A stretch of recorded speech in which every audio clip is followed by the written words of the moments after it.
Good evening. Good evening. Good evening. I'd like to call to order the September 12th, 2016 meeting of the Dover City Council. I ask you to please rise and join me for the invocation, which tonight will be provided by Reverend Rita Mishu Page, followed by the Pledge of Allegiance, led by Councilman Pop.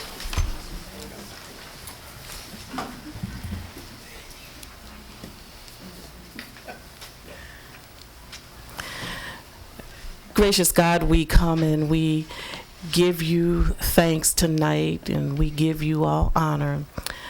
And Heavenly Father, we welcome your presence tonight in this room and into this meeting. Let your spirit dwell in each and every one of us. And we pray, God, that this will be a meeting of understanding, that we will be respectful of one another and respect the fact that we all have differences and all come from different walks of life, but we listen to each other and we can respect each other and still come out with a unified voice. And so we ask, God, that you would do a work in each and every one of us. Help us to be kind to one another. And Lord, and we ask that you would take the city council agenda and you take it and make it and mold it into what you would have it to be. In your son's holy name we pray and give thanks. Amen. Amen. I pledge allegiance to the flag of the United States of America and to the republic for which it stands, one nation, under God, indivisible, with liberty and justice for all. Thank you. Before the adoption of the agenda tonight, I wanted to begin with just a brief comment and begin with an apology to the people of Dover. 3 weeks ago, you witnessed a meeting which was clearly unacceptable on a number of levels for all of us. And I've spoken to many of my colleagues. We all agree that we can and will do a better job. Being part of a democracy is a blessing and a privilege, and it requires us to accept one true thing, that while we are entitled to our differences, we are required to disagree peacefully and respectfully. So let us remind ourselves of this great blessing that we have that is called democracy, and always put the interests of our city first. I believe Councilman Sudler would like to offer comments, as well as Mayor Christensen. Yes, Matt, approach the podium.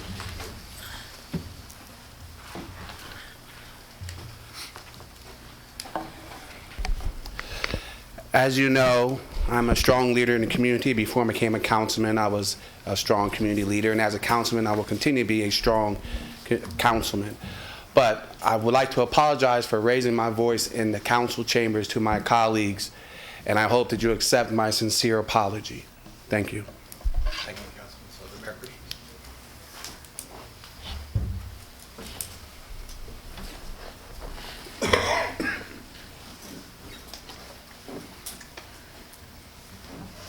Thank you, Mr. President.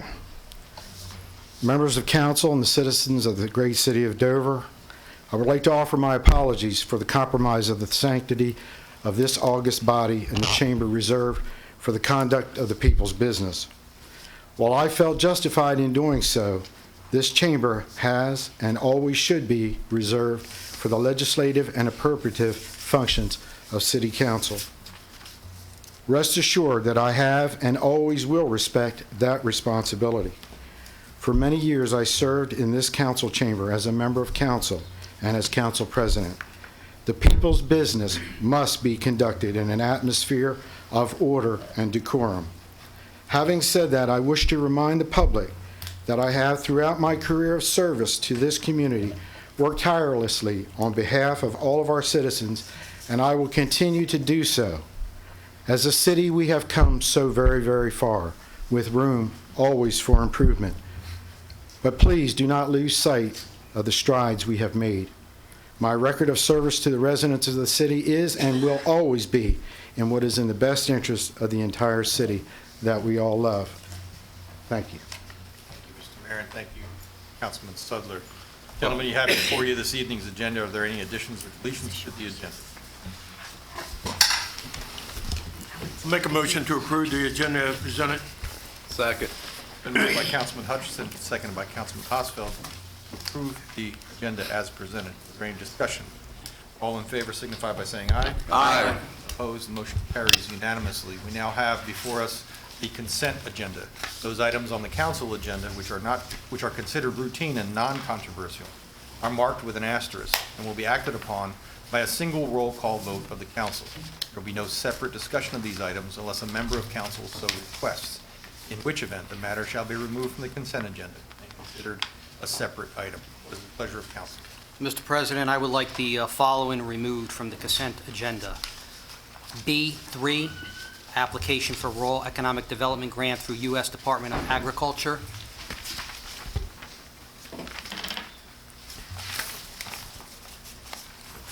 And number 8, 2016-17 staff appointment, City Council Fire Marshal. Give me the item number on the first one. The item number was B under the Legislative Finance and Administration Committee. Number 3, application.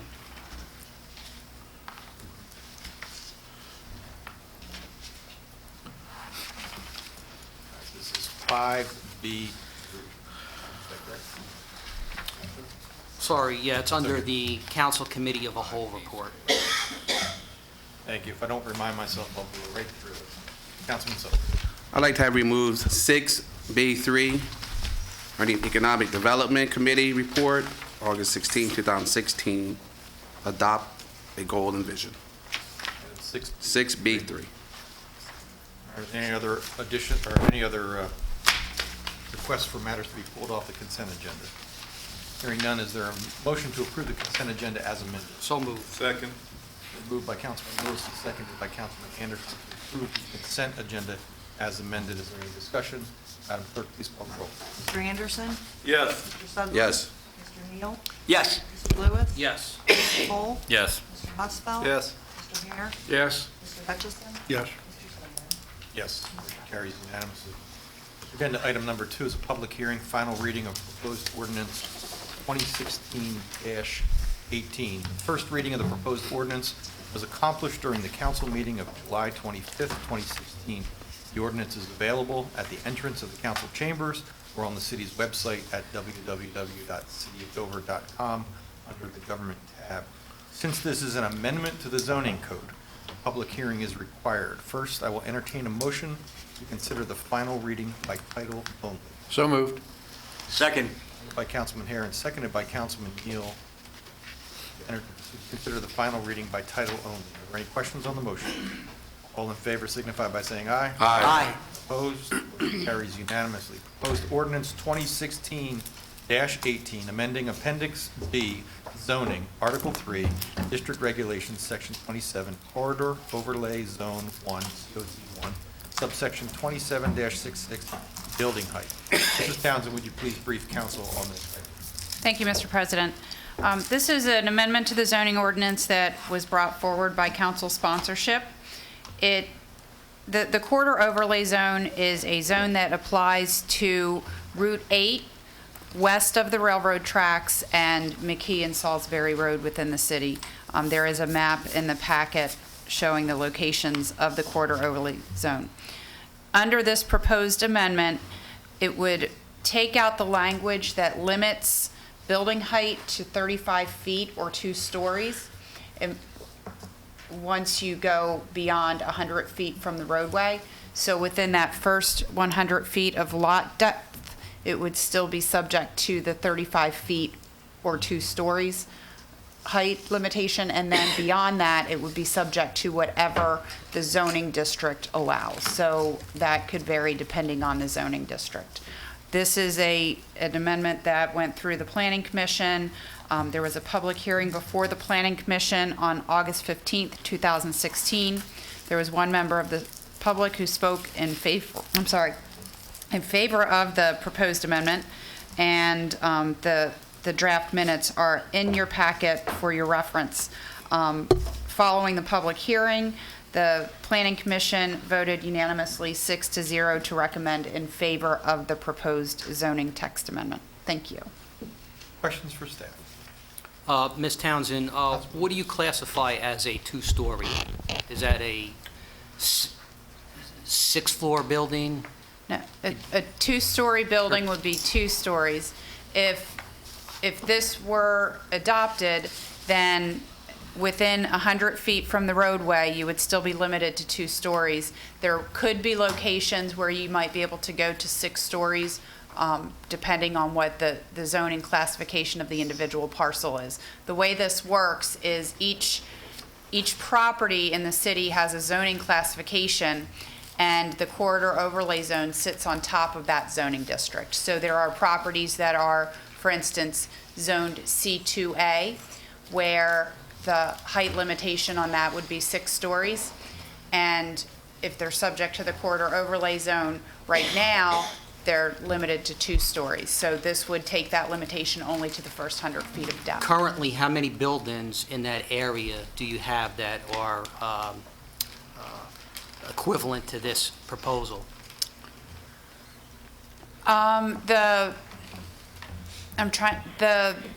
The Grand, the buildings at the Grand are 4 stories. So they are actually within the corridor overlay zone.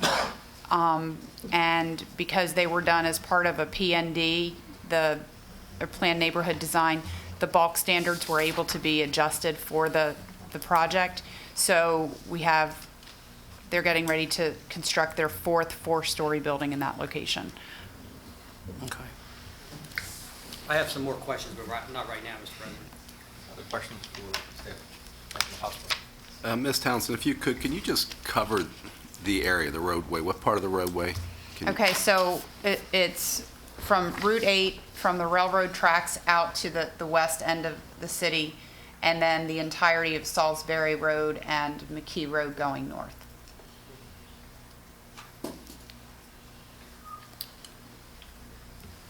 Other questions for staff? Hearing none, I'm going to... Mr. President. I'm sorry, Councilman. Thank you. Thank you. This is Townsend. There's some traffic pattern changes that will be taking place soon with the Westover connector, which I hope will be the William Penn connector. How will this be affected by these traffic changes? This won't necessarily be affected by the changes because it won't be called Salisbury Road, so the corridor overlay zone would not expand.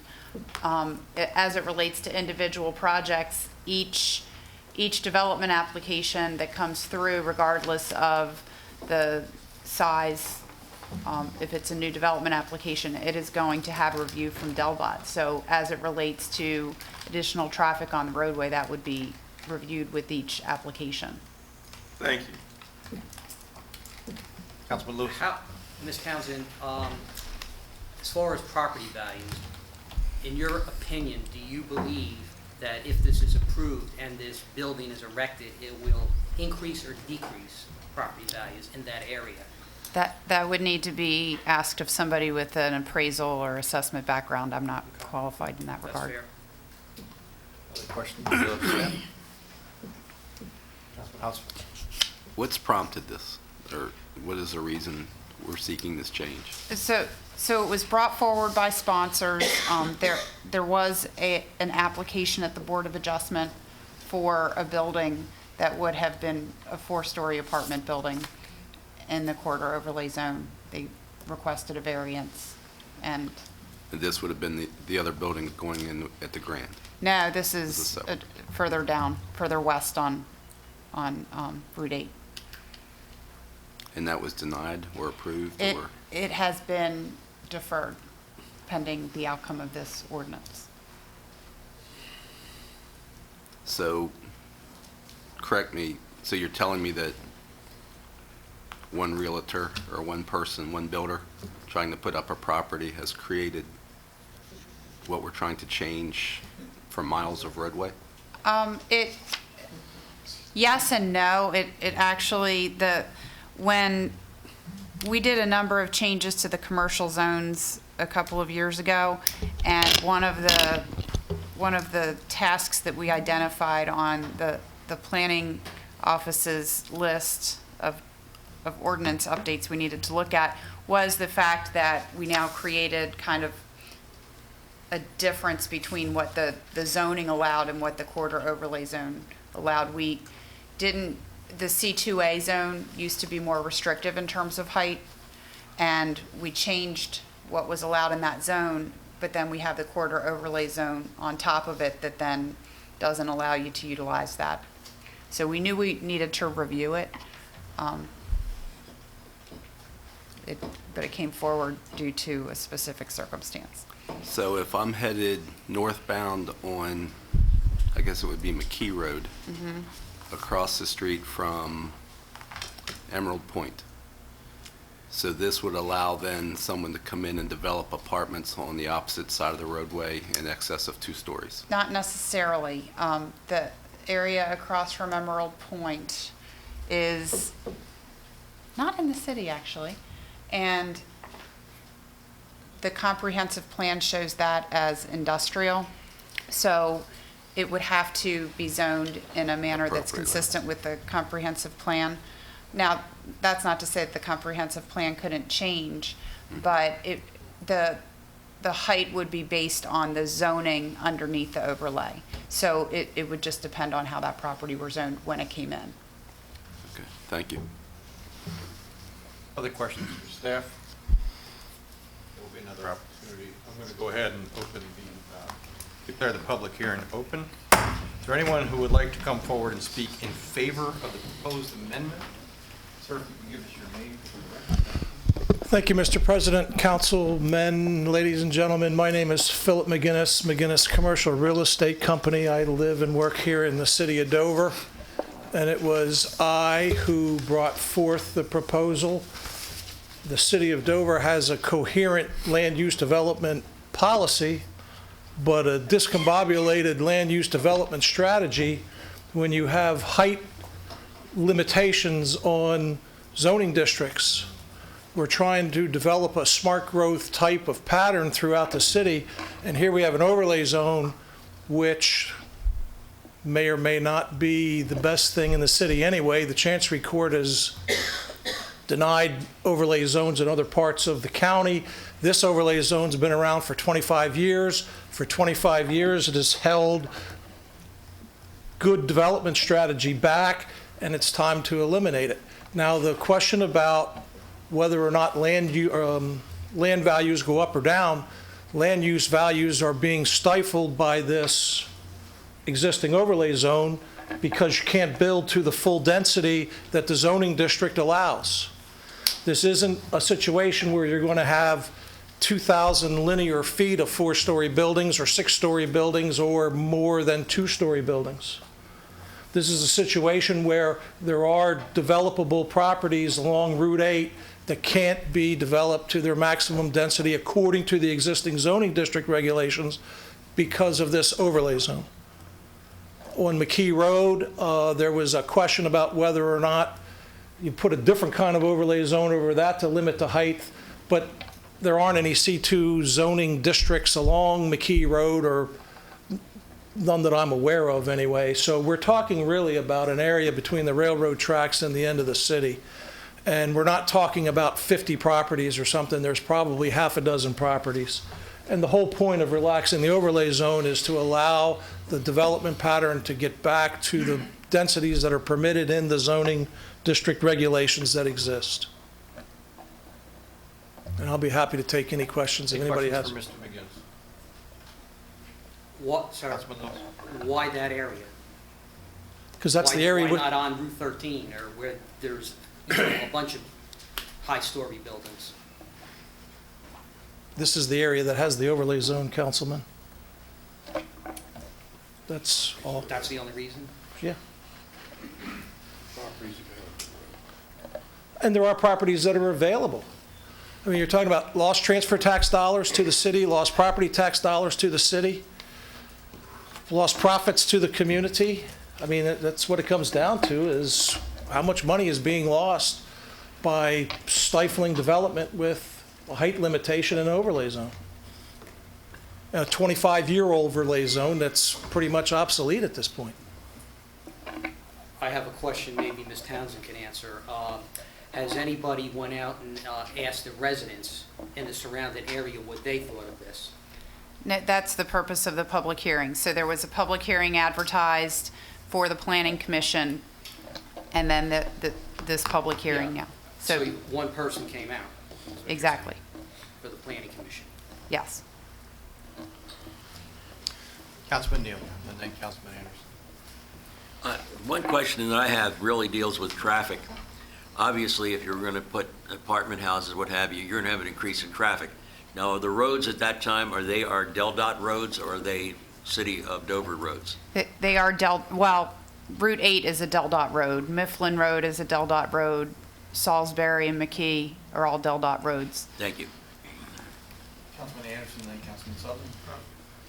I was going to ask about the traffic question, so I yield to Councilman Sutton.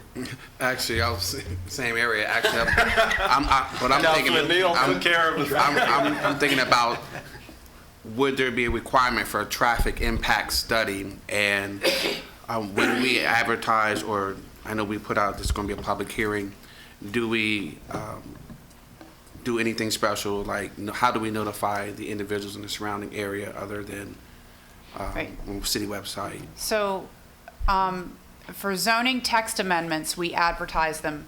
We do an advertisement, a legal ad in the paper. Okay. We do not do any mailed notice for zoning text amendments. Okay. For individual development applications, any property that's subject to a development application would have a yellow sign posted on it. There would be a mailed notice that goes to property owners within 200 feet and a newspaper ad. So for an actual development application, there is direct notice to property owners in the area. Okay. And I guess my first question was the traffic impact study. Right. Would we be receiving that, the city, from Del Dot, or would the city conduct that, or require for the developer to conduct that study as our final?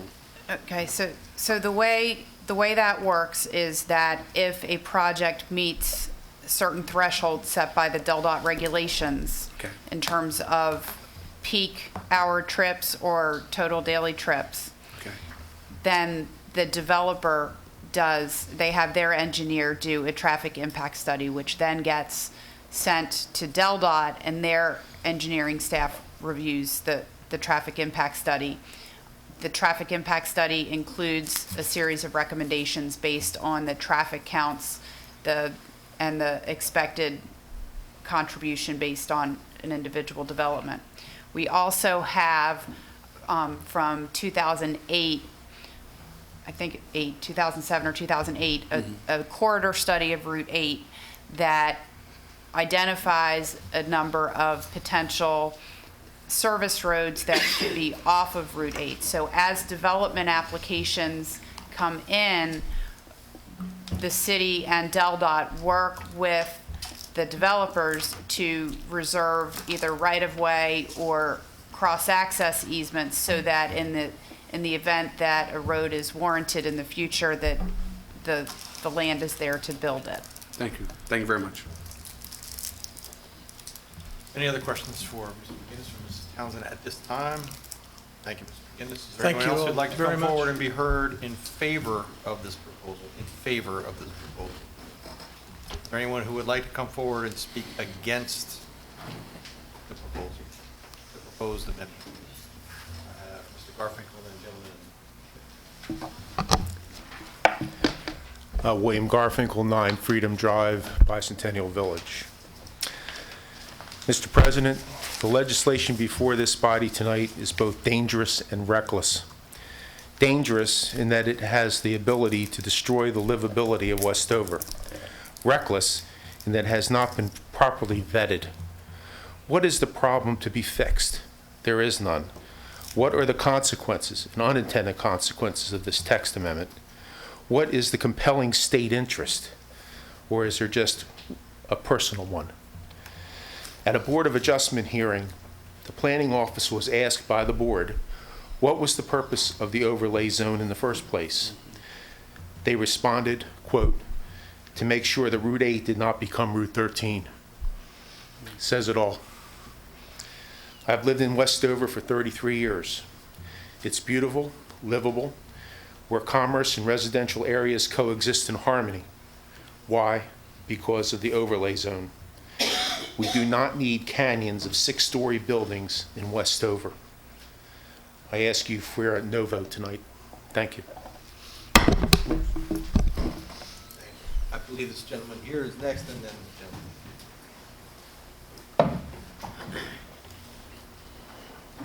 Sir, can you give us your name and address for the record? Yes, Derek Headley, 3 Gemstone, Emerald Point in Dover, Delaware. So just by the address, you can see that this will have a major impact on our community. I've only been here for 3 years, but I moved to West Dover because of the beautifulness of the community. I moved away from New York because I wanted the peace and quiet that we currently have here. So with all due respect to the developer, who I'm quite sure he doesn't live anywhere close to the proximity that I live in, this will not have any effect on him. From what I'm hearing from his standpoint, this is all dollars and cents. He wants to put up a building. First one will be 12. Who knows how many will be after that once we get rid of this ordinance, as he said, that it's been 25 years and it's out of date. So I beg the council members to hear the voice of the community. As this gentleman mentioned, we have a beautiful place here, and we do not want to spoil that. Thank you. I have a gentleman here, and then.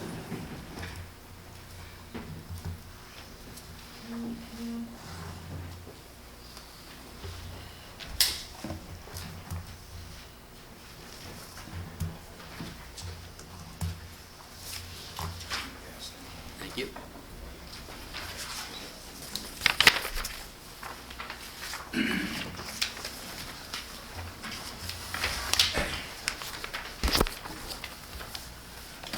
Hi, my name is Thomas J. Dix. I live at 664 Independence Boulevard in Bicentennial Village, and I live a little over a mile away from where all this is going to happen on Forest Avenue. I'm also fresh from a CPO meeting last week, so I know what type of planning that DelDOT is doing for Forest. So, let me begin. Dear Mayor, President of the Council, and Dover Council members, there is nothing in the 20-year plan for Forest Avenue except the bicycle path on the south side of Forest. Nothing. Forest Avenue is the only exit out of Dover to the west. It is bracketed by Mifflin Road, a small little tree-lined road with the world-famous Mifflin traffic circle on it. Thank you. Kenton Road, which tees into westbound Forest Avenue, about 200 feet west of this intersection, westbound Forest narrows from a 2-lane to a 1-lane road in each direction. Salisbury Road southbound, which will empty into the connector and North Avenue. Forest-bound eastbound offers a left turn onto the northbound Kenton Road that allows only a few cars to turn left at each traffic light cycle, which causes backups on Forest Avenue. Any groans? Oh, yes, yes, yes, okay. I think the proposed amendment is nothing more than a lightly veiled real estate scheme to inflate the property values of a previously existing residential and small commercial properties. These properties are not supported by the roads needed to accommodate a large increase in commerce. West Dover has industrial, residential, and small commercial properties, well planned for a long time. there was no planning for commercial buildings up to 60 feet in height. Let's see a long-range plan before we see quick zoning changes. Change the plan first. Zoning changes should follow the approved plan, not the other way around. Thank you, ladies and gentlemen. Thank you, Colonel. Gentleman in the back.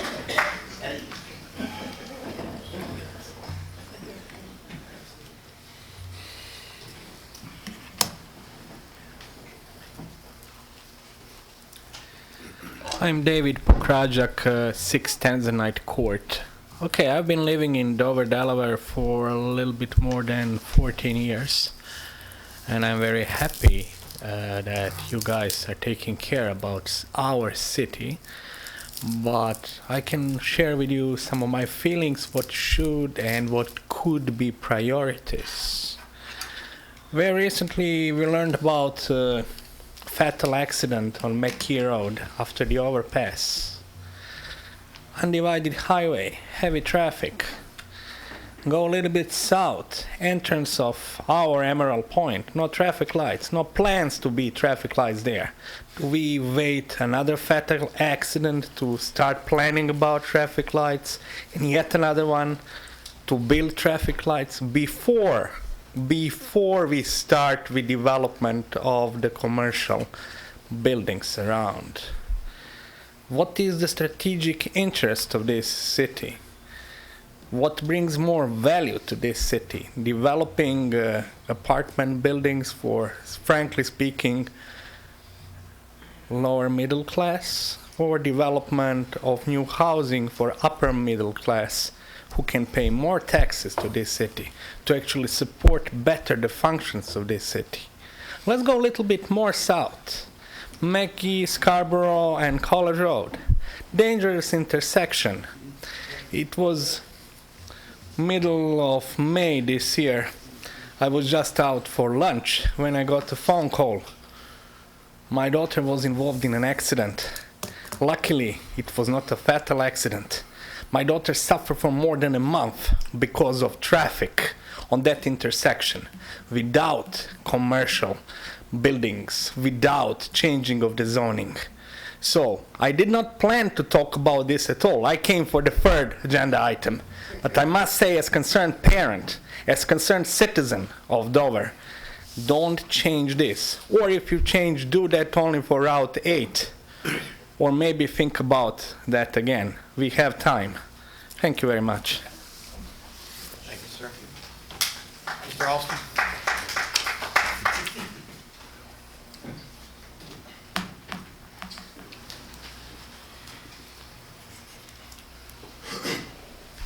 My name is Esther Alston. I live in Dover. I've lived here for 42 years. Has anyone lived in Dover for more than 42 years?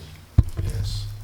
Okay? So everyone who's lived here has seen the changes, has seen the trees being cut down, has seen all of the development. I got your question. Your question was, why not develop where it's already developed at, as opposed to going into the community and changing the profile of the community? I understood your question, okay? Because your question was reasonable and understandable. So I don't live in the area, but I must interject my own position as someone who's lived here, like some of the other people who've lived here for over 40 years. We came here because of the way it was. We're not comfortable with the way it's becoming. That's what these people are trying to tell you, that your city is changing, but the changes that are occurring are not necessarily good changes. The idea that we're going to change an established community for the sake of development has been well addressed. What does the community think about that? What do the people who are already living there think about that? What are we dealing with in terms of their quality of life? The people who are already here. The idea that we're going to take more consideration for developers who are coming here than the people who have lived here for 40 years, I find that to be problematic. Thank you. Anyone else would like to come forward and speak against the proposed amendment? Seeing none, I'll declare the public hearing closed. Was the pleasure of council. Mr. Slavin, I have concerns with this proposed ordinance. I feel if it is passed, it's going to set precedents where buildings like this will be popped up in your neighborhood, my neighborhood. I have concerns with it. I have concerns with the traffic. And tonight we heard comments from the residents of this community. They don't want it. Isn't it our duty to listen to them? Aren't they the ones we represent? With all good conscience, I cannot support this. Councilman Hosfeld. I agree with Councilman Lewis. I'd be voting no against this as well. Councilman Neal, then Councilman Sutton. There's nothing really urgent in terms of passing this measure. Things are going to change, yes, and they're going to change in the future. But right now, I see no urgency to have this change at this time. And there's nothing wrong with being able to bring it back at some future time when we feel that the city is ready for it, and I will vote against it.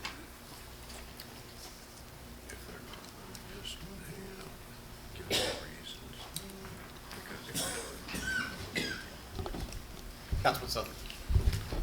I too will be voting against it, but I would like to see a comprehensive plan for the future. As a resident on State College Road, there's a lot of traffic, and I think we need to focus more on what we're going to do about the traffic before we start putting up new buildings in that area. So, thank you. Councilman Hare.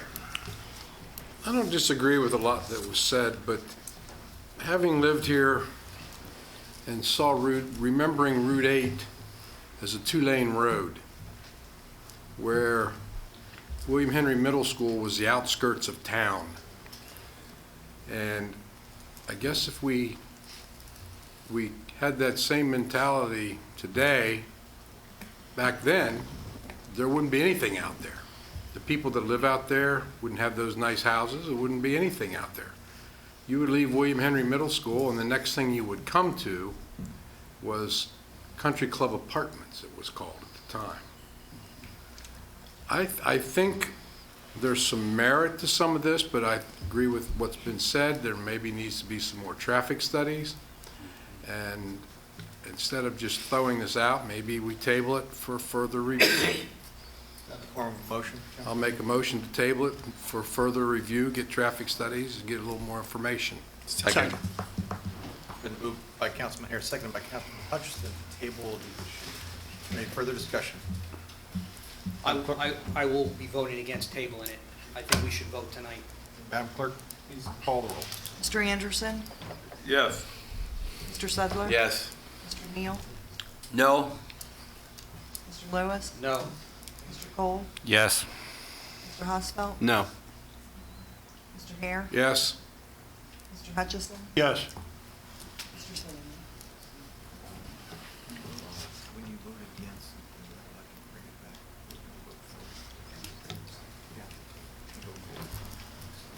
I will vote yes. Procedurally, I was asking, when you vote yes for something, you're allowed to bring it back for consideration. So I'll vote yes for the purposes of ensuring that if it's brought back, it's brought back through. Motion passes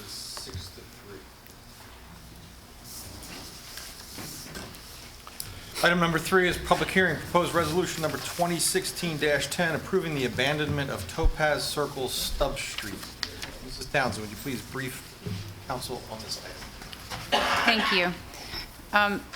Topaz Circle Stubb Street is the Stubb Street in Emerald Point that connects to the undeveloped land to the south that is between Emerald Point and College Road.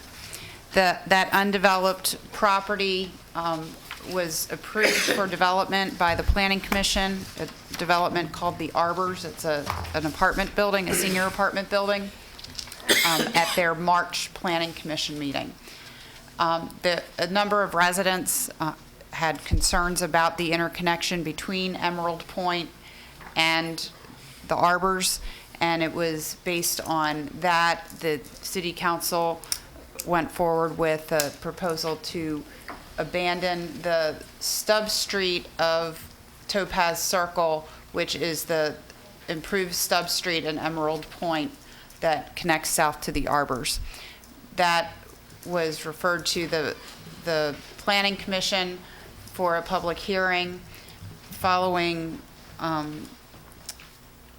following their review, they recommended not to abandon the Stubbs Street, looking primarily at the DAC comments, the Development Advisory Committee, all of the development review agencies recommended against the abandonment, and that was, and then also the Planning Commission, based on the subdivision ordinance requirement for interconnection.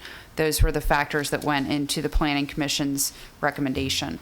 So at this point, it is set for a public hearing before City Council. I would note that currently the Topaz Circle Stubbs Street is improved, so there are sidewalks along it, and it is improved in asphalt. So I suspect, and I'm going to defer to Mr. Koenig, it may be of benefit for City Council in determining whether you're going to abandon it. If it is abandoned, the question would be what happens to that paved area? Would the city then remove the asphalt, or would that be on the property owners that gain the property? Councilman Hosfeld. My comments, I guess, would be, we simply go back to what we just previously discussed. If that's not enough reason to support abandoning this improvement, I don't know what is. I mean, in one instance, we want to increase traffic, we want to create more housing, we want to create more retail shops, and we're simply, and what's that going to do? That's going to take and push all these people through our neighborhoods to take shortcuts in and around intersections so they don't have to sit through traffic lights. Again, the previous item just made our argument for us in this, and if it needs to be that the money that I was allotted through the budget this year to help curb off that site improvement, then I'm willing to do that. But this is a no-win situation. I live near a cut-through in a neighborhood. It's a no-win, and I don't want to see it happen to those residents of Emerald Point, because I can guarantee you, just like Councilman Sutler spoke to earlier, when I come eastbound on College Road and he's trying to come westbound on College Road, we sit through several cycles of traffic lights due to traffic. It's ridiculous. Yes. And if we allow this cut-through to happen, and we're going to sit here, Chief Burnett's going to have to field complaints about speed surveys, speed studies. Why don't you have enough motorcycle cops in my neighborhood writing tickets? It's never going to end. And we're going to keep doing this to ourselves. So with that, I would support the abandonment of the Topaz Circle Stubbs Street. I wanted to offer a comment and thank Councilman Hosfeld on this issue. He has been a leader on this issue from the outset. And I'm recalling the issue of East Lockerbie Street. We had the issue there of that being a major cut-through. The biggest issue to the solution was we had to fight what had become the new normal. The new normal had become that wasn't a residential street, that was a cut-through street. And I don't want to see that happen in this neighborhood of Emerald Point. So, are there other comments on this matter? Just Councilman Sutler, two, we have actually. a public hearing that will be held as part of this issue. So, Okay, well, just two. I think that the asphalt that's there, that's recycled asphalt, just gravel. It's not binding, right? Correct? It is concrete curb and new paving that was installed the last couple of years. So if council elects to abandon this, they need to authorize the city to spend probably in the neighborhood of $10,000 to $20,000 to remove, I want to say it's probably roughly 120 feet of street, install upright curbing and sidewalk where the street is abandoned, because if it's left to the potential property owners, I don't believe that stuff will ever get taken up because of the expense. So it is a paved street, top coat included, that is pending dedication, has not been dedicated at this point.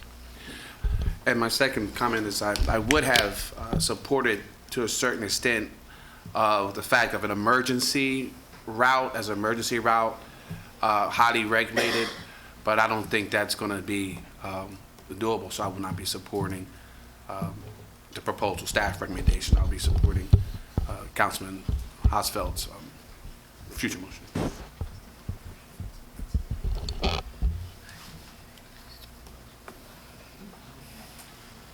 Councilman Neal and then Councilman Anderson. My concern goes to safety, and that the people who don't want it, I understand why, and I will, because of that, vote to pass this, close it off. But it is with the caveat that in the future, the people who buy homes in that area now are more at risk because of the fire department not being able to get to them as quickly as they could if it was there. But again, that's something that they're going to live with, and I will follow what they would like to do. Councilman Anderson. Thank you, Mr. President. I have a question for Mrs. Townsend. What was the Planning Commission's reasoning? So it really dated back to in 2002 when Emerald Point was first approved. It was approved with the stub street, actually 2 stub streets. So that had been part of the plan from the beginning. And the benefit of interconnection was something that the Planning Commission had championed for a number of years. And ultimately, it was put into the subdivision regulations in 2004. Additionally, DelDOT is a member of our Development Advisory Committee. The DelDOT regulations, subdivision regulations require interconnection. So if these were streets in the county, they would be required. So the DelDOT recommendation was not to abandon it because it does affect the traffic pattern and put some of the shorter trips on College Road or McKee Road where they otherwise might be able to just flow from one development into the other. The Fire Marshal's Office, the Public Works Department, and the Planning Office, all based on adopted procedures and codes, recommended not to abandon it. So that was all part of the Planning Commission's recommendation. Thank you. Questions for staff? If hearing none, I'll go ahead and declare the public hearing open. Is there anyone who would like to speak in favor of the proposed abandonment? Yes. Come forward. I'm new to this, and I'm going to speak to them. You've been very patient, so Yes. you're more than welcome. Hi, my name is Dorothea Hopkins, and I'm a new homeowner at Emerald Point. I love Emerald Point. The neighbors work hard to keep their places beautiful. We cut our grass, we pick up garbage. The older people are out late at night, sometimes 12 o'clock at night, walking in the neighborhood, doing their little exercises. The little kids are running and playing and having a good time in the park. I'm so afraid that if all this traffic comes through Emerald Point, that there's going to be some really big issues there. We have pets that we walk through the park, through the complex and everything. We have neighbors that are, they come together, they have their little sales and things out there. And with the traffic coming in, sometimes when we leave in the morning, I don't work, I'm retired. So when I come out and I go to leave, I have to sit there for a long time. So I could just imagine how impatient people who have to go to work and have to be to work at a certain time feel when they have to come out of that development. Now, trying to imagine all of these cars coming through there is incredible. We have our streets curved like this here, so there's cars here. So when you're coming down on one side, you got to kind of move over to the side so the other cars can get past on the other side. I just don't think it would be a good idea to make traffic come through that street.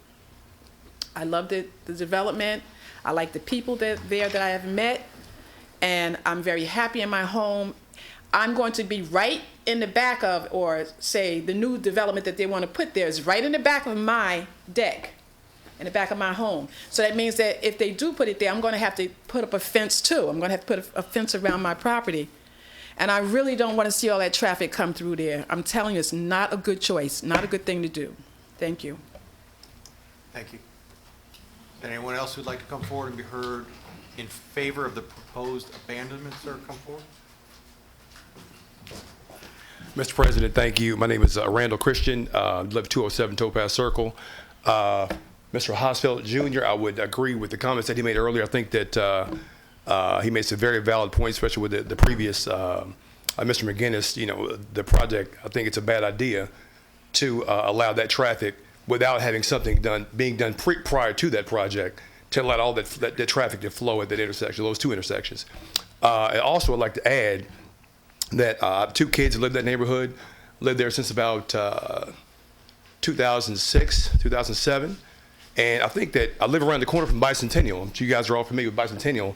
It's already been destroyed because of those same planning commission rules or whatever guidelines you guys are adhering to.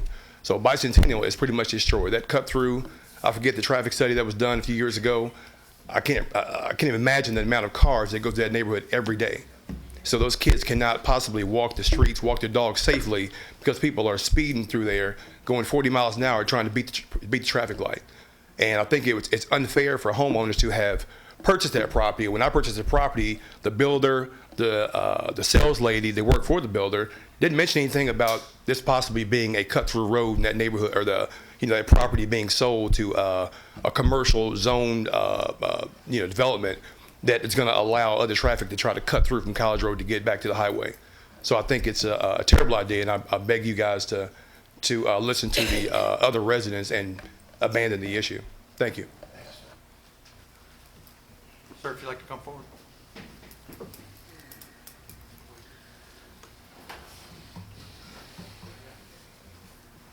If I could ask you to give us your name again. I promise I won't talk anything about other agenda items.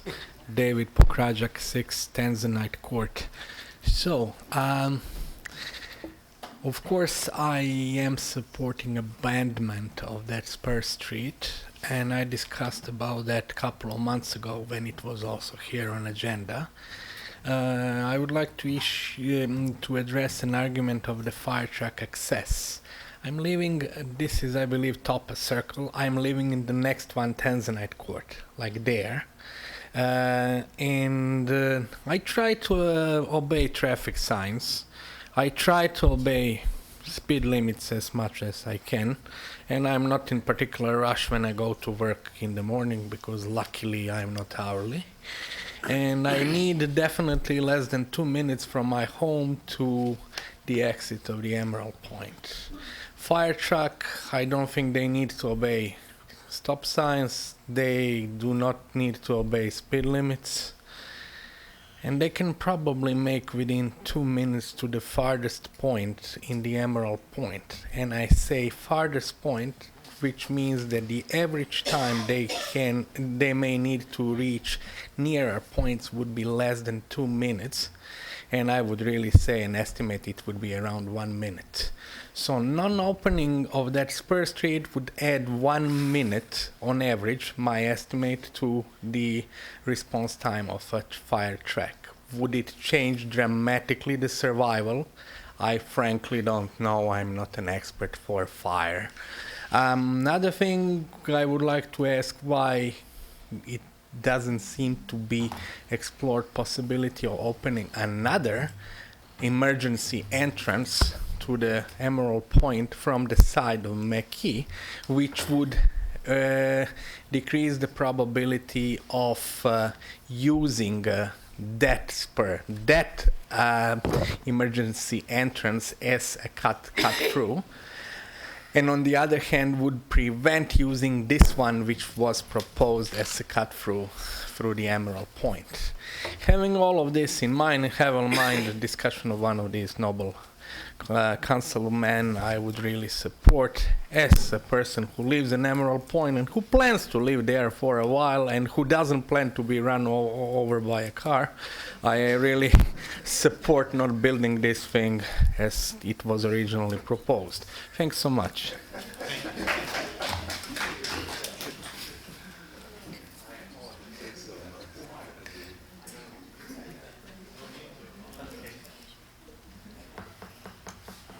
Good evening. Good evening. My name is David Gale. I live at 342 Topaz Circle, which is roughly 2 houses from the red arrow indicator up there. So I basically bought that lot the two where you have the arrow there, I was going to choose one of those, but because I had inquired as what was going to be there was a reason, because I wanted to purchase a corner lot, but that was the reason why. And when I had actually called up because the grass was high, they had no clue what was going there, nor did the development have any clue as what was going to go there. So that was the reason I picked one a lot little closer in. I've been there 4 years now. You can basically count on one hand the amount of time emergency vehicles have been through there.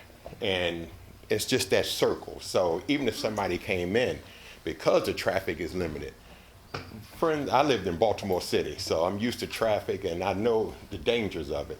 So now I moved there because that is a major, influence of why I moved there, was to eliminate a lot of the hassles of urban life and all. So this is a bad idea to open that just to go through. And as he said, to me, it's like running a garden hose through a straw. Now you dumped all that traffic to get out. I go to work at 7:30 in the morning. Sometimes it takes 3 minutes, sometimes it takes 8 minutes to get out. There's so much traffic going down to the industry, so you can't even get out. So to put more traffic going there, you would now bring it down. They moved the kids from the top of 15 into the development because it was too much traffic. Now you want to put more traffic possibly, and it just creates more of an issue. And I think it's just a bad idea all the way around. If anything, I would just make a horseshoe so they can go in and come back out the other side, because according to that, it looks like it's one way in and no way out of there. And as with our development, it's one way in and one way out. That's all I have to say. Thank you. Thank you, sir. Anyone else who'd like to come forward and speak in favor of the proposed abandonment? Is there anyone who'd like to, sir? Please.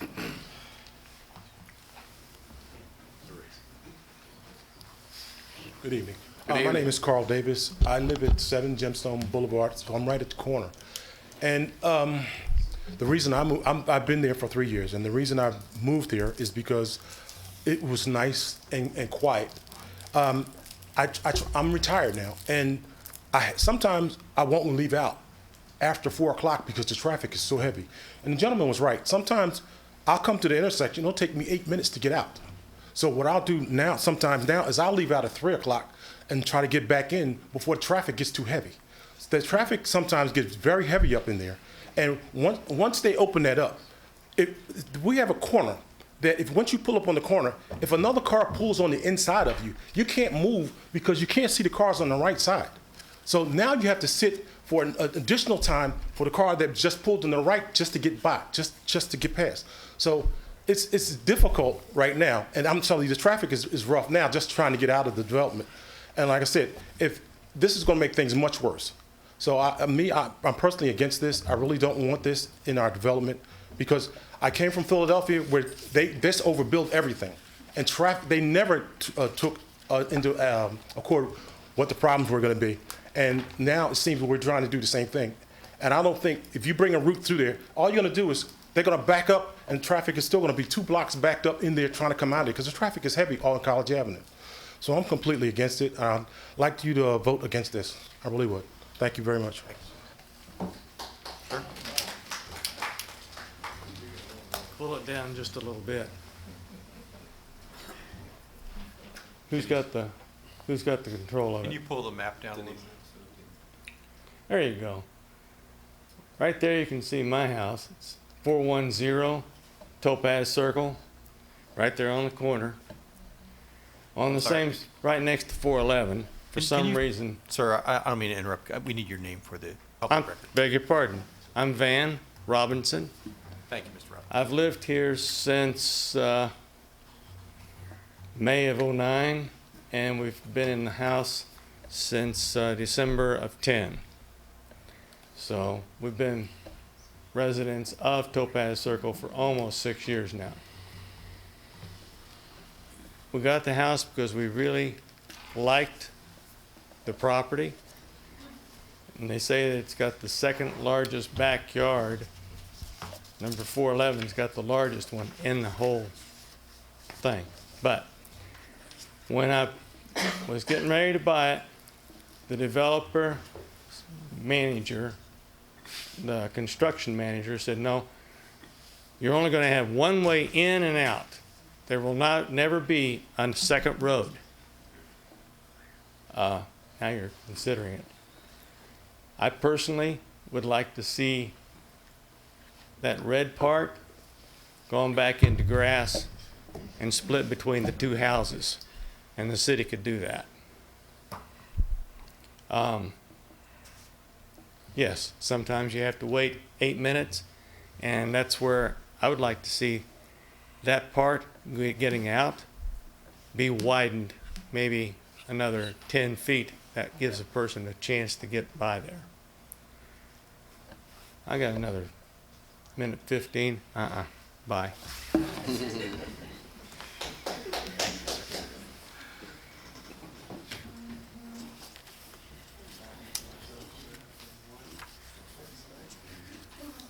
Derek Headley, 3 Gemstone Boulevard.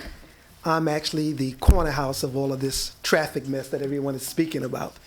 So I sit there and I can watch how long it takes people to get in and out of the development. I'm not a resident of Topaz, but they're all my neighbors, and I can understand their frustration. So of course I'm against it. I just wanted to address something this councilman said here that, you know, if it wasn't for things progressing, we would have nothing there. We can all appreciate that, and we know that things are going to be developed in the community. But you have to take in consideration what the residents of the community is telling you. They're telling that this is going to be a detriment on their quality of life. You must listen to that. Now, I'm from New York, as I mentioned before, and as far as property taxes, this is heaven.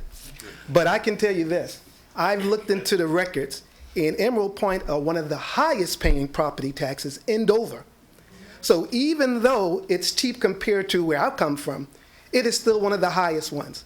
And it seems every time I get something, and my colleagues here call me, it's always something about Emerald Point. Are we a target? It seems to be that way. We got a commercial development going across the street from where I live. We got an interceptor trying to cut through this area here in our development. Please tell us, what are we doing? We are the most peaceful and cohesive neighborhood that I know of.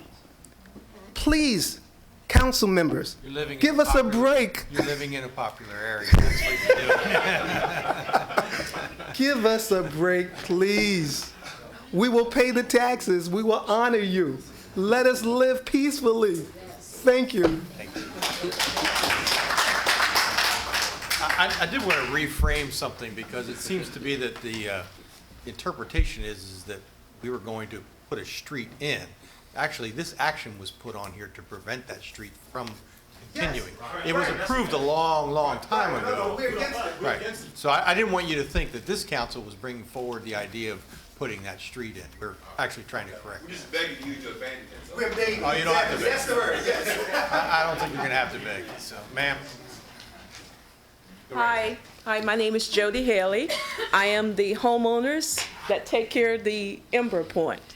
I do everything for my community, but we asking no street coming through the development. That's it. Thank you. All right, is there anyone else who wants to come forward and speak against the proposed abandonment? Seeing no one, I'll declare the public hearing closed. What's the pleasure of council? Councilman Hausfeld? I move that we go forward with the abandonment of the Topaz Circle Stub Street. Second. All right, it's been moved by Councilman Hausfeld, seconded by Councilman Hare to abandon the Topaz Circle Stub Street. Did you want to do that in the form of adopting the resolution, because that ensures that the easements stay in place? Sure. So I'll correct that. The motion was made to adopt the resolution, number 2016-10, approving the abandonment of the Topaz Circle Stub Street. Is there any further discussion? Question. Councilman Hare. I don't know what I'm missing. I thought we did this before and agreed that it was going to be abandoned. Is this another step or something? This is the legal part of it. Oh, this is the legal part. Okay, all right. I was going to say, I thought we already agreed to abandon it. Now, we're just purposely trying to confuse you. Okay, well, it's working. Councilman Anderson, did you have your hand up? No. Not anymore. And no further discussion. Madam Clerk, please call the roll. Mr. Anderson? Yes. Mr. Sedler? Yes. Mr. Neal? Yes. Mr. Lewis? Yes. Mr. Cole? Yes. Mr. Hosfeld? Yes. Mr. Hare? Yes. Mr. Hutchinson? Yes. Yes, motion passes unanimously. Thank you for coming out.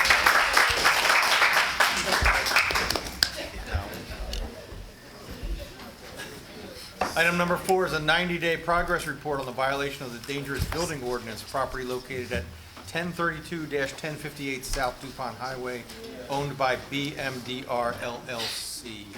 Mrs. Townsend, please brief the council. Thank you. This is moving more slowly than I think we were expecting, but I did talk to Lighthouse Construction both last week and today, and they, at this point, have awarded the bid for the interior demolition that needs to happen before they can start the reconstruction. So they're moving, they're just not moving as quickly as I think we had hoped. The site has remained secure, and the complaints that we were previously receiving, we, to my knowledge, haven't received additional complaints, not to my office. I don't know if others have, but based on what they told me today, the interior demolition should be happening very soon, within the next couple of You said weeks. as quickly as we hoped. I thought it was as quickly as we instructed per action of council. Can you brief us on what the dates were that we held them to and where they are vis-à-vis those dates? I would defer to the clerk. Do you, the dates were the 90, we were coming All right, I back have with the notes 90 in front of me. day. The motion to declare the structure located at 1032 to 1058 South Dupont Highway, dangerous building. Order that the property be repaired or demolished by July 1st, 2016 Okay. by the owner or equity owner at their own risk. Order the building inspector to cause the demolition of the structure if not completed by the owner within 10 days of the date established by city council. Order the city manager with the assistance of the city solicitor to cause the cost of the demolition to be charged against the land on which the building exists as a municipal lien, or cause such to be added to the tax duplicate as an assessment, or to be levied as a special tax, or to be recovered in a suit against the owner, and that progress reports be provided at council meetings scheduled for January 11th, 2016, March 14th, 2016, and June 13, 2016. This was carried by a roll call vote of 5 yes, Anderson, Sutler, Hare, Hutchison, and Slavin, and 3 no, Neal, Cole, and Hosfeld, and 1 absent, Lewis. Updates were provided on January the 11th, 2016, March 14th, 2016, and June 13th, 2016. We now find ourselves 3 months beyond the last date. Councilman Hosfeld. You know, I'm one of the more vocal ones here, especially I can think of one individual, Dr. Burden, when we talk about his properties. And if I expect the city and our regulations to hold him responsible, then I would expect the same of this group. And I don't see the difference. And we are well past the date that we had set, and I'm wondering why we're at this point, or why we're even discussing giving them another extension. I wouldn't be doing it for Dr. Burden, and I certainly don't intend to do it for this group. Councilman Sutherland. I concur with my council colleague, Hosfeld, and these are some of my biggest concerns that, and I've said that before, we do for one, but then we don't do for other. So I think that, you know, if we do this and approve it, we'll be setting ourselves up for a lawsuit because it will show that we're being unfair.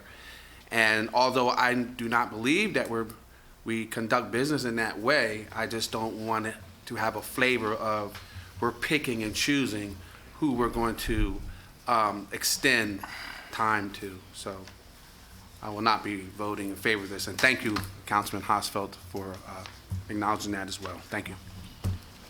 Councilman Hare. Well, I don't disagree with what you said, but if we talk about giving extensions, what we've done here is maybe 1/100th of what we gave Mr. Burton. But I still think that we might want to have at the next council meeting, have them come here and give us final days, just like we did Dr. Burden, final dates and hold them to it, because I went by that, I knew this was coming up, and I went by it, and it does not look any different now than it did last January. And I know it's not because of the contractor, it's because he's not getting the money. So I think we ought to, I would like to see it like we did with Dr. Burton. You come in here, you tell us, give us the dates, and that's it. If it's not there, the bulldozers are coming in. That's just my thought.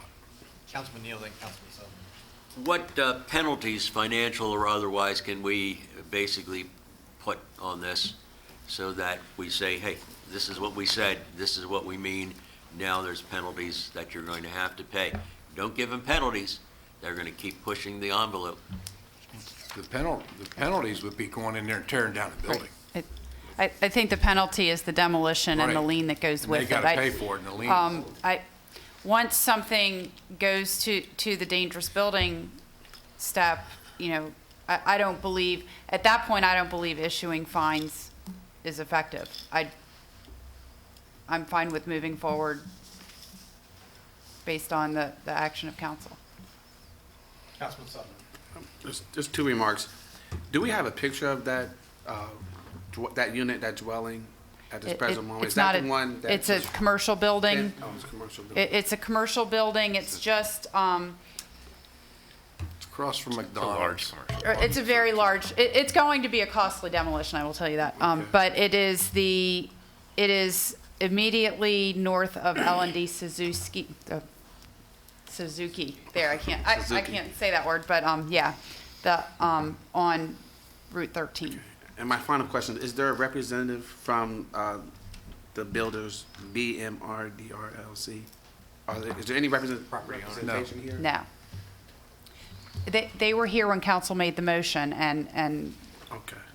Thank you. So they're, Mr. Koenig, Thank you. do you have a comment you want to?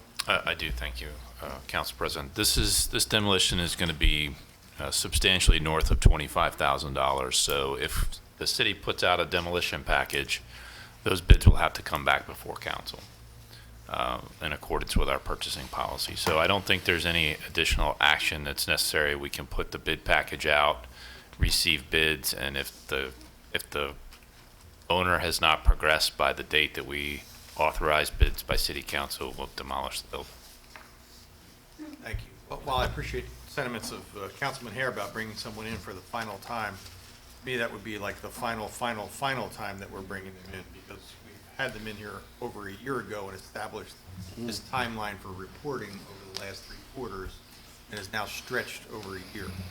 Because they didn't come in, they came back in November, so we're almost at a year here. I don't think there's any need to reconvene council on this issue or have it as a matter on the agenda if what we're doing is proceeding with the action we already took.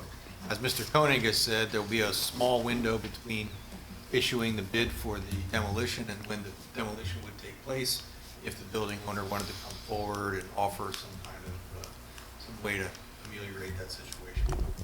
That's just my opinion. Councilman Lewis. Mr. President, that building happens to be in Mr. Hare and I's district, 2nd District.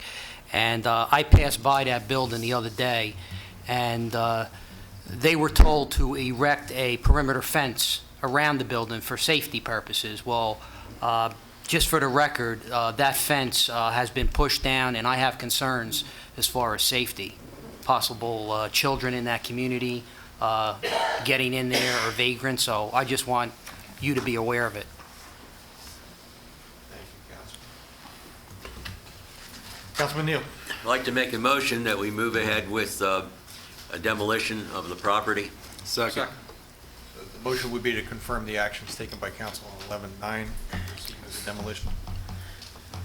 Moved by Councilman Neal and seconded by Councilman Hoffman. It was a tie between Hosfeld and I.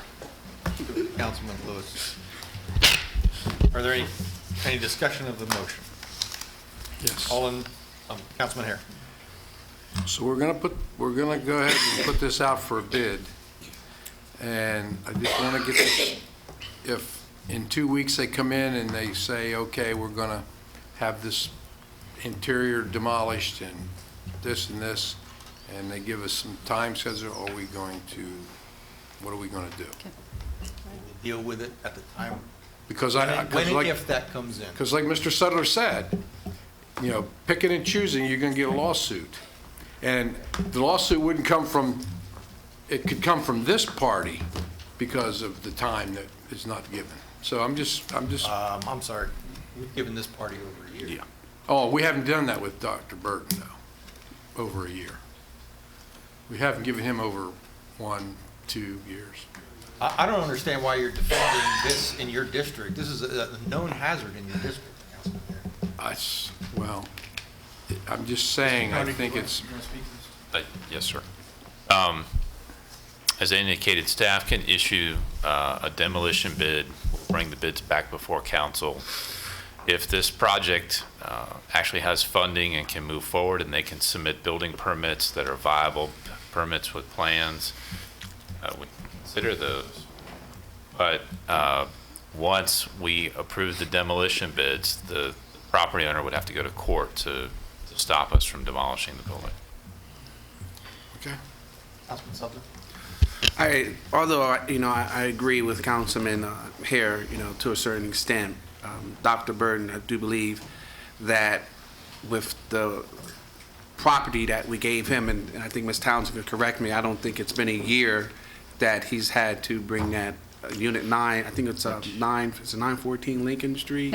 941 Yes, was given 30 days. Right, so it hasn't been a year. But there was a building that was back in May 2015 that council declared dangerous and gave until September 26, 2015 to make all the repairs, where he's about 90% done the repairs, but has not finished the interior work. So we have not been able to issue a CO. And I think, and that's part of the concern, and I think Mr. Koenig captured it well, in that, once we hit a certain point, we need to move forward. And, so what I would say is if they come in 2 weeks, at that point, we've got bids out.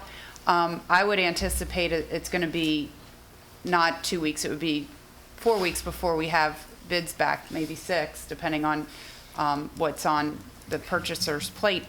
At that point, the ship has sailed, and the permits have been issued and probably have since expired. So it's not, again. So basically, is he active?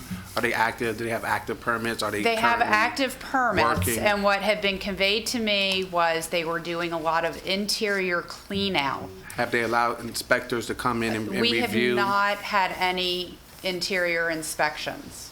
Okay. So there have been no inspections based on the permits. Okay. What they had told me as of today was that it was going, that they approved the bids for the interior demolition. Okay. Other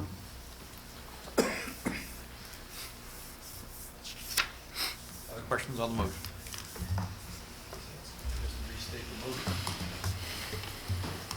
Motion is to proceed with the action approved on November 9th, 2000. Madam Clerk, please call the roll. Mr. Anderson? Yes.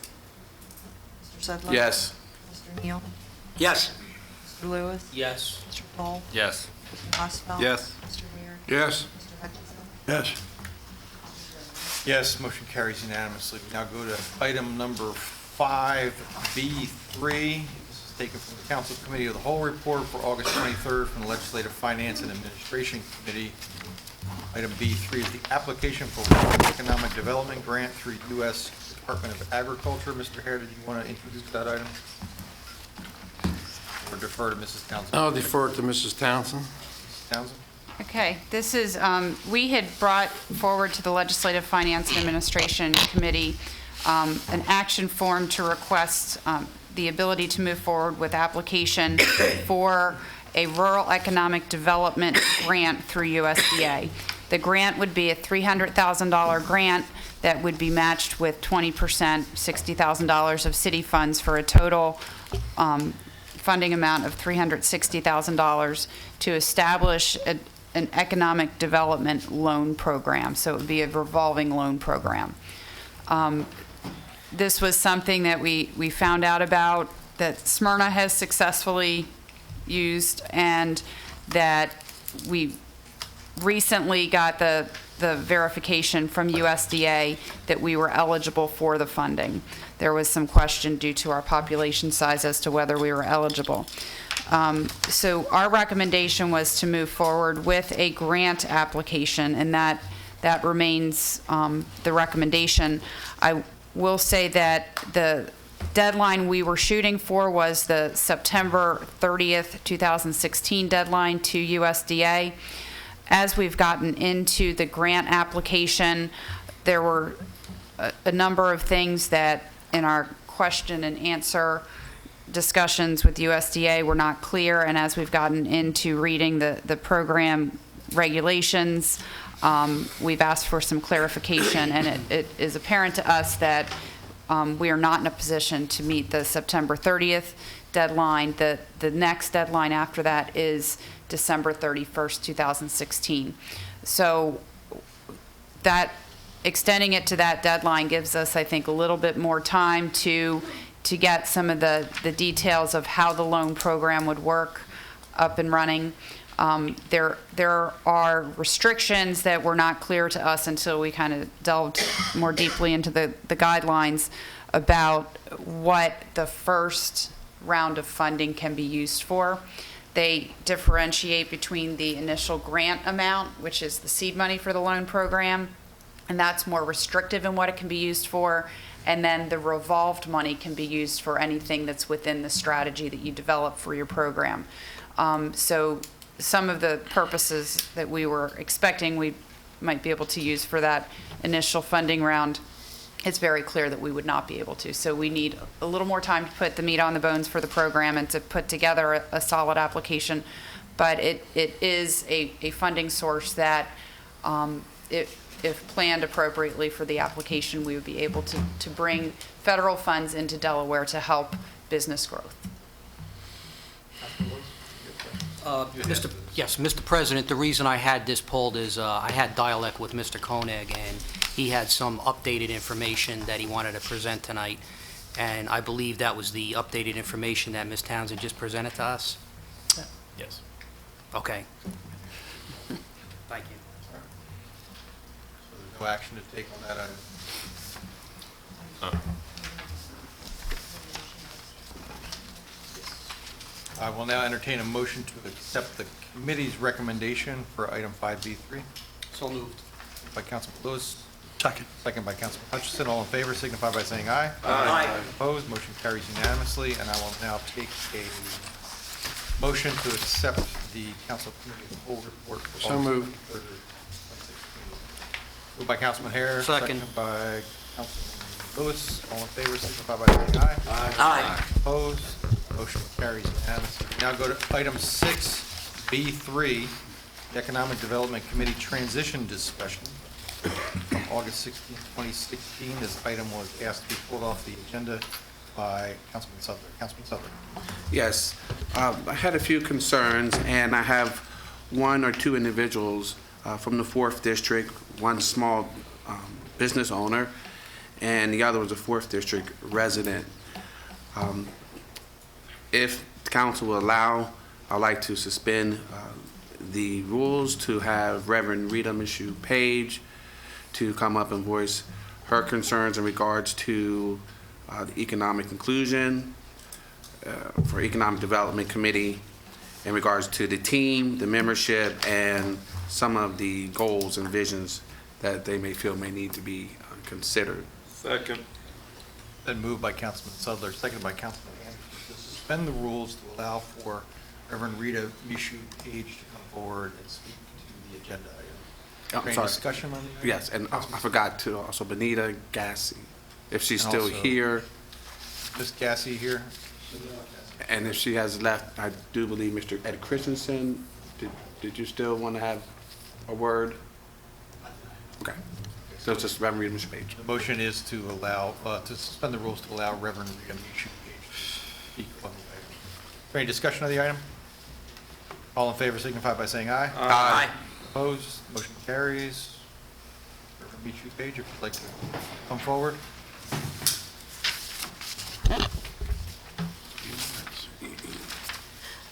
Good evening again. I'm Reverend Rita Mishu Page, and I live at 355 Rita Wilma Road here in Dover.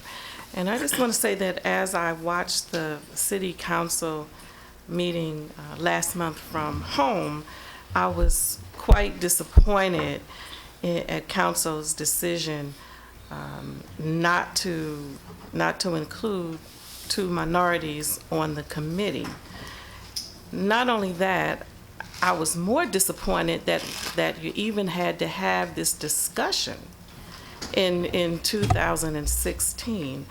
We're trying to break down barriers and build relationships, that I would think that it would be an automatic that the committee, not only this committee, but all the committees need to be reflective of the population in the city of Dover.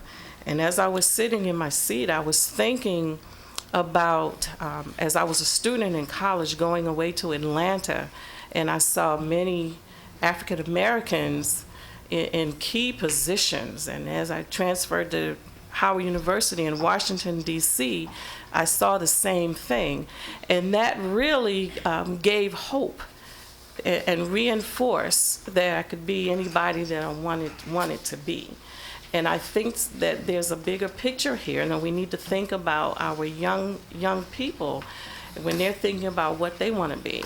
They need to see role models, and I think that if we're included on the boards, the part of the decision-making process that says that they're playing a part in what comes into the city, and it'll give young people hope to know that they can own businesses other than, and there's nothing wrong with beauty shops and barber shops, but in Dover that seems to be a lot of what the minority, the African American population owns, and I think that they need to see more than that. So I would hope that this committee and all the committees would be reflective of the population. I don't think that we can move forward in building relationships and breaking down barriers if we keep excluding rather than including. Thank you. Thank you.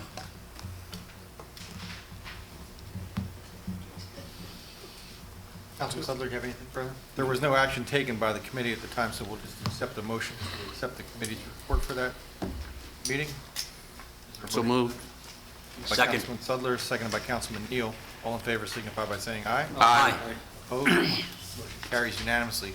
Item number 8 was asked to be taken off the consent agenda. It's the 2016/17 staff appointment of Fire Marshal to Jason A. Osika. Councilman Lewis, you had asked to have this pulled off the agenda. Yes, Mr. President, thank you. Earlier this evening, we had an executive session to discuss the interview process and protocols for the city. I've asked several questions during our executive session, and I have some concerns about the process. I have no objection of the recommended individual for appointment. I think he's qualified, exceptionally qualified, but I have some concerns, again, with the process. And I ask you, Mr. President, to order a study to be conducted with respect to our current practices. That's all I have. We'll place it on the Legislative Finance Administration Committee. Next available meeting.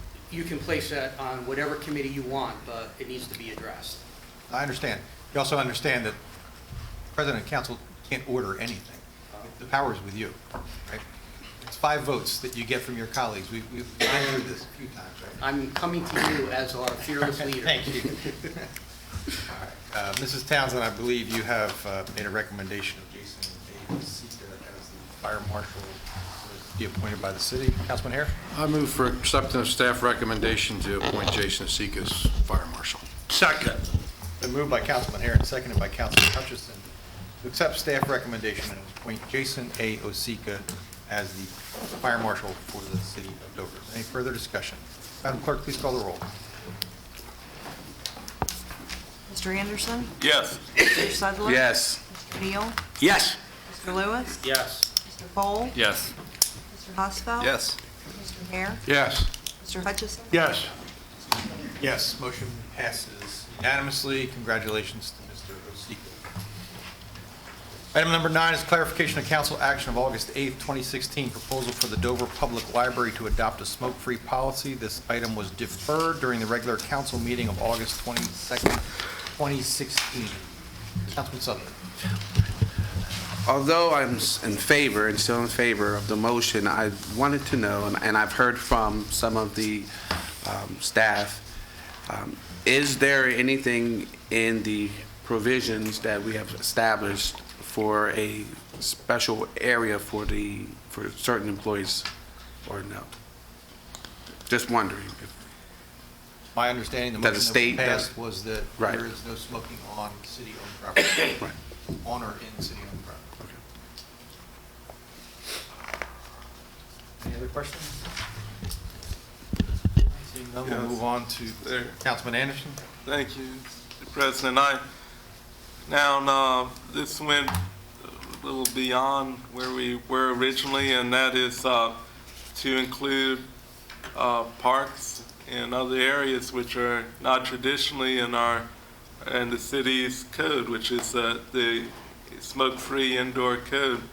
And I was, would that take additional legislation? Because there can be no, for non-employees, there can be no penalties enforced. So wouldn't this take additional legislation to expand it to parks and non-employees? Would include all city-owned properties. Would include all city-owned properties, as I understand it. But how could it be enforced though on non-employees? Because particularly outside, because neither state nor city law would allow any imposition of fines or anything. I don't know about the enforcement. Thank you. Thank you. The action was not directed at employees nor non-employees. It was Right. directed at the activity of smoking. And Councilman if, Sutherland. just want to refer back to how I think maybe Mr. Koenig could answer this, how the state enforces it. I do believe that when I initially first made the motion was to follow the guidelines and enforcement of the state as maybe a navigation for enforcement. I have not researched how the state enforces this. My understanding of the council's request was that smoking not be permitted in all real property owned by the city. So property where we have a deed, such as a park, or city hall, or the library. In addition, it would include vehicles, and that has been the direction that's been given out. My understanding is that there's not a fining mechanism at the moment, so we may have to come back and bring an ordinance forward to say, okay, if you are caught smoking on a city property, then you'd be subject to a fine, and that would have to be, to my knowledge, enforced by the police department, because we don't have people Right. that can go out and just simply issue a ticket to either employees or members of the public. In addition to that, at this point, it's a ban that's been communicated to employees. We have not posted property at this point, and it's going to take some time to get the mechanism together to post all property associated with that request. And some of the things that have come up since then is there are employees that were upset because there was no notice to employees that was granted. The original recommendation was to ban smoking on the library campus, and that motion was amended on the floor without input from staff or employees at that point. We do have renters in at least one of our properties that this ban would be enforced on, also their portion of the property. And we do have an instance where we actually own the property that the post office sits on. We would have to notice the post office also that, unless there was some kind of conflicting language in their lease that they could look to as a legal requirement, you'd have to enforce it that way. It is going to take us some time to post the properties, but the expectation that was communicated to me is that if it's communicated to everybody that it's a smoke-free facility or property, majority of the people obey the law or obey the policy, and it's a self-regulating issue for the most part. Councilman Hare and then Councilman Hutchison. I think when we initially did this, it was to ban smoking on the library campus because it was creating a hazard, it was creating a mess, and we kind of went overboard and didn't really vet the rest of the policy. I mean, I think we need to go back to where it's just the library, and be perfectly honest, the way I feel about it, we should ban smoking on the library campus, that's fine. When I can go to the library and not see cigarette butts still all over in the flower beds, then we can maybe look at doing something else. I was just over there today returning books and it's still covered with cigarette butts. So, I mean, I think let's see if we can handle one thing before we start jumping in and messing something else up. Like Mr. Koenig said, let's at least vet it or have some designated areas, because I've already had people tell me, oh wow, it's really pretty when you go by City Hall and you see people out in the street smoking that work there. That's where they go now. They go out when before they didn't even know people smoked. So I just, you know, let's not go from one extreme to the other. Let's handle one part of it. That's my opinion. That's all. Councilman Hutchison. Well, I share the same concerns. I think that I go outside and I see people in front of City Hall who are not employees of the city smoking. You ride by here at nighttime, they're smoking. And again, I think once this was passed under the current city ordinance, doesn't it have 30-day grace period before it is applied, effective immediately after 30 days? Isn't there a 30-day grace period? At this point, there's not a fining mechanism, so I think the only thing that we can do is ask them to stop or to leave the property. We can't fine anybody at this point, to my knowledge.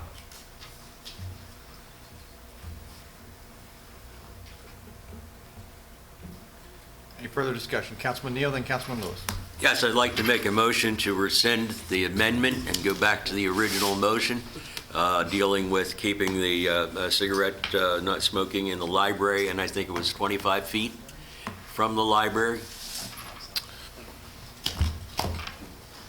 Is there a second to that motion? I'll second. Motion's been made and seconded to rescind the motion and go back to the original motion, which I don't recall it original motion. The original motion was amended. The recommendation was to allow the city manager to institute a non-smoking policy for the entirety of the library property, which was then amended to include all city properties. Hang on. One motion passed, right? What did that motion say? It was the all properties. Thank you.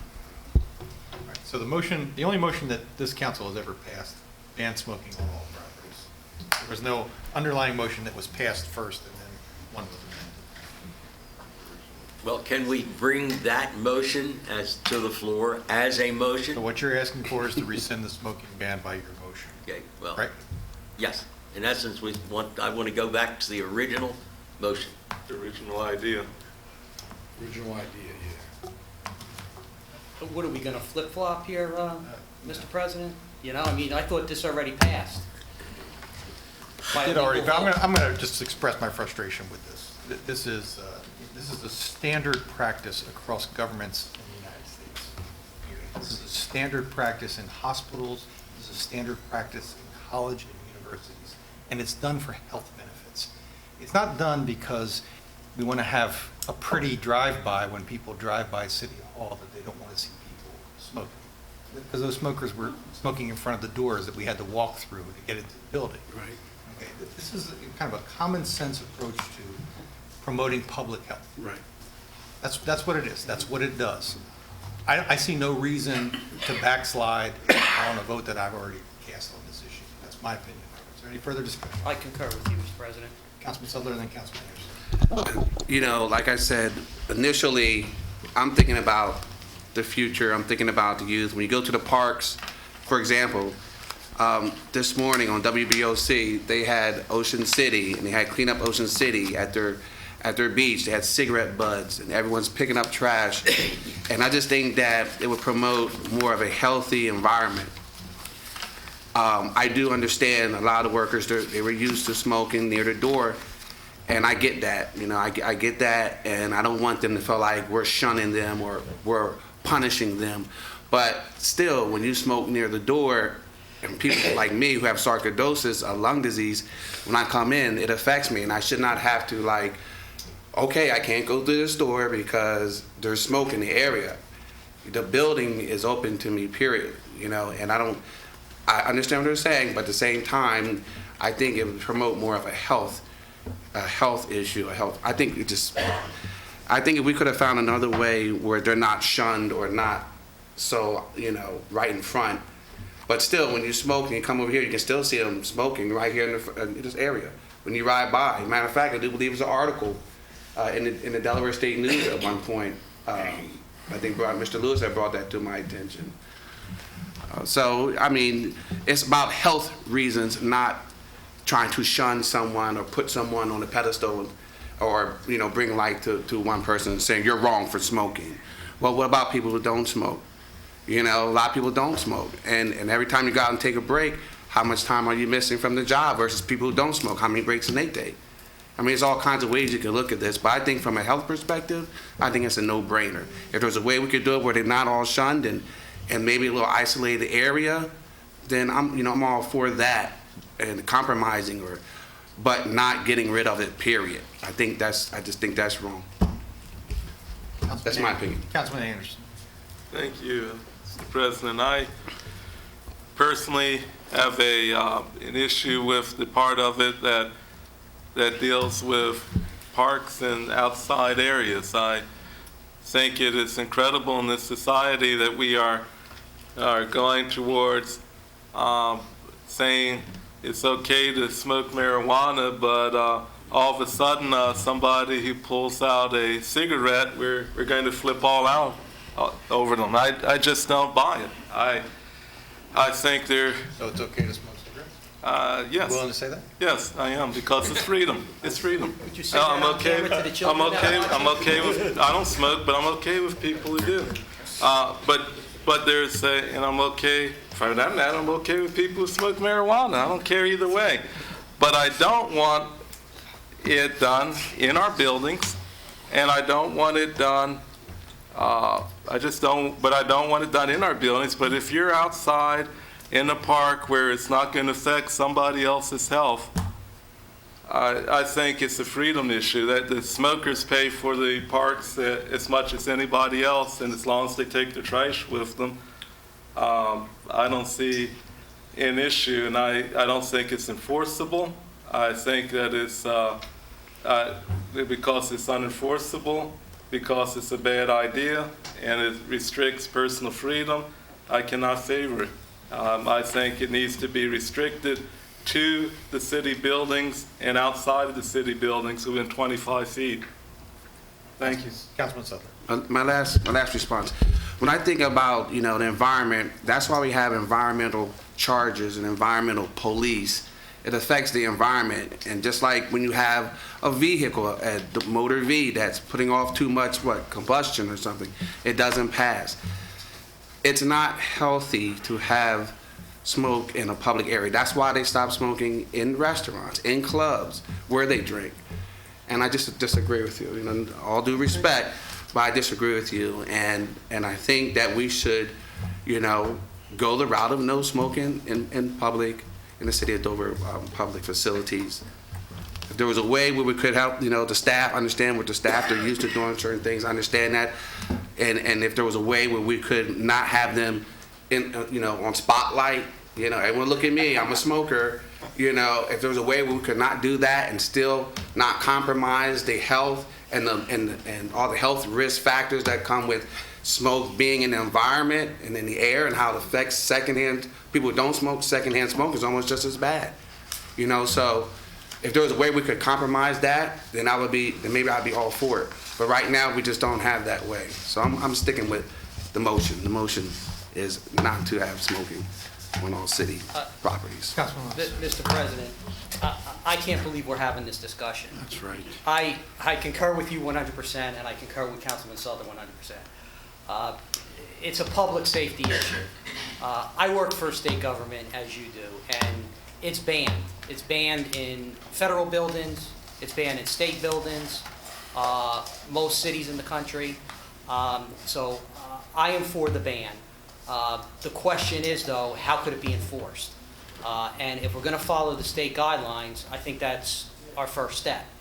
The state of Delaware, whether you know this or not, even has a tobacco bureau down there at the Williams Building that tries, and brings out to the public, the risk of smoking and such. And I believe, if I'm not mistaken, that you can also contact them for enforcement purposes, because I've seen it done in one of DOC state buildings. I think the enforcement issue will be fleshed out by Yeah, but Mr. just as a Koenig once guideline. once we get the signage ready and everything. So if we need to make the ordinance amendment, we will. It's the policy that's passed. So the motion that's before us is to rescind the smoking ban. It was properly made and seconded. Is there any further discussion? A yes vote rescinds this smoking ban, a no vote leaves it in place. Madam Clerk, please call the roll. I'm sorry. Yeah, I'm sorry, Councilman Sutherland. A no vote not to rescind it, correct? Correct. Okay. No vote leaves the underlying ban, smoking ban in place. Okay, thank you. Mr. Anderson? Yes. Mr. Sudler? No. Mr. Neal? Yes. Mr. Lewis? No. Mr. Cole? No. Mr. Hosfeld? No. Mr. Hare? Yes. Mr. Hutchison? Yes. Mr. Slavin? No. Motion fails. Okay. Agenda item number 10, city manager's announcements.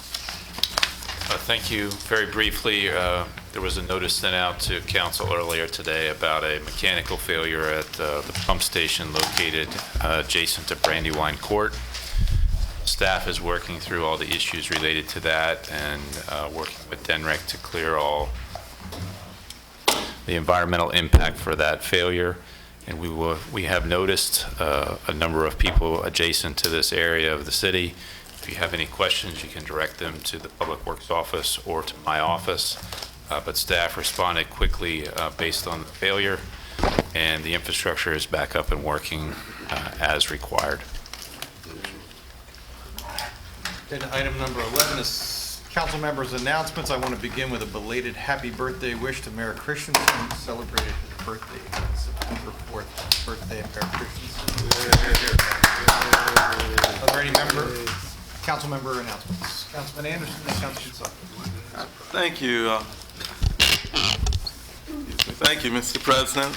There was something that is unique in the nation this year that happened. Our Dover City Police Department earned a very prestigious award at the NAACP Freedom Banquet, the President's Award for its cooperation with the community for a number of initiatives ranging from the working with the community to develop a crime strategy to initiatives to help the youth, to restore the parks. It has been a great community partnership, and that was recognized, and I want to congratulate the Dover Police Department, which is particularly fitting on the eve of 9/11. There we recognize the community efforts that have been made by the Dover Police Department, and I'd also like to congratulate all the other awardees. I also like to remind people who happen to be watching this still that tomorrow, September 13th is the Decision America at Legislative Mall at noon, and that is a time of prayer which will be led by Reverend Franklin Graham. And I wanted to make sure members of the community were aware of that as well. And Mr. President, I think we need to take a serious look at land bank, the land bank legislation that passed Legislative Hall, how that can apply here in Dover to address issues of affordable housing and economic development. Thank you. You have a bill number on that? I do not at the moment, but that's easily gotten. Mrs. Townsend is quite familiar with it. Thank you. Yes, I just want to wish my mother, Dr. Wilma Michoud, and my niece, Janae Sutler, happy birthday. Yeah.